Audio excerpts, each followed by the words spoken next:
Hello, guys, welcome back. This is my review on the episode of the Thundermans Undercover titled Tide and Prejudice, which seems to be the name of a book written by a superhero named Tide, who makes a grand entrance in this episode with his stinkiness, which even bothers President Kickbutt. Initially, the twins become a very big fan of him, with Phoebe wanting to talk with him about his book and Max wanting to use his sonic harpoon, which actually changes at the end. Seems like Tite is the parody of Aquaman, as he can talk to aquatic creatures and uses weapons which are similar to Aquaman.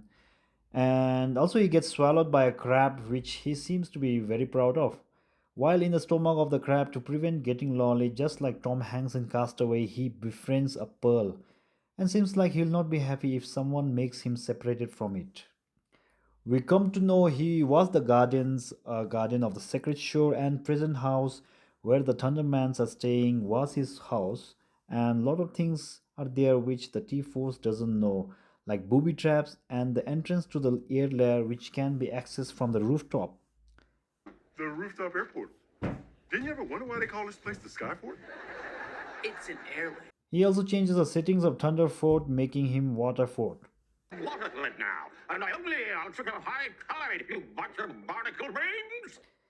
The Tide is a proud superhero who can eat 88 fish sticks easily via his blowhole, no pun intended. Stuff some food down my blowhole. I really hope he's talking about his mouth.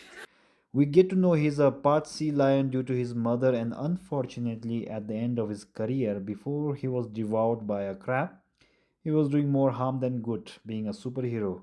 For which President Kickbird asks the T-Force to bring him to the league head office for some therapy sessions. In this episode, the Tide himself becomes the antagonist as he doesn't want other superheroes to guard secret shores, as it should be him doing that. He even tries to kick out the three siblings out of his house as he thinks he still owns this hideout, which Phoebe and Max explains what happened recently, which makes him understand it is T-Force's hideout now. However, Tide is not to be pushed around as he plans to push them out of the mission, firstly by taking over a help call from the school which is in danger of being flooded.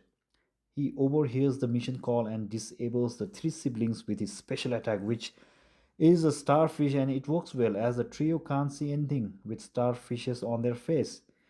Chloe finds a way to get off the starfish from their faces as they only need some high pitched voice, which usually works on aquatic creatures. Thanks to Dr. Colosso and his singing talent, he sings in high pitched voice and frees the trio. The Tide reaches the school before the T-Force and finds Butch and Jinx handcuffed to a tap water, and instead of helping them, he covers their face with his starfish and goes berserk and make things worse as he seems to be dumb in his way of thinking. Jinx at first recognizes him and gets really excited as Tide was his grandmother's favorite hero, but he is really disappointed when he sees how Tide does things. The episode also shows the elder twins never listen to Chloe, which she addresses the issue to them at the beginning after their small mission. The twins acknowledge the issue but seems to be not doing good in addressing it as they don't listen to her when she suggests Tide is not to be trusted and they should be informing President Kickbutt about him, which does come true at the end. However, at the end, the twins does listen to Chloe where when they get nearly defeated by Tide. And after listening to Chloe, it turns the table around as they manage to freeze Tide with Phoebe's freeze breath and Max's telekinesis. Rest everything is done by Chloe by taking him to superhero head office for some therapy sessions, and also she fixes the plumbing problem in the school. Jinx and Butch in this episode are seen protesting about freeing water from pipes, which actually Jinx seems to have be having second thoughts about it. Butch is really into that thing, which leads to them going to school to protest on that matter. After reaching school, Butch puts some cement mixture in the water, which causes the blockage, leading to school being in danger of being flooded. Before that, they also overdo themselves by handcuffing to the tap, and suddenly the alarm goes off, signaling danger of having the school flooded. While they are stuck in the with the tap, Butch realizes her ideas can be out of ordinary, so she suggests Jinx in the future to tell her straight to the point, which might be difficult as she always denies the fact that she is wrong.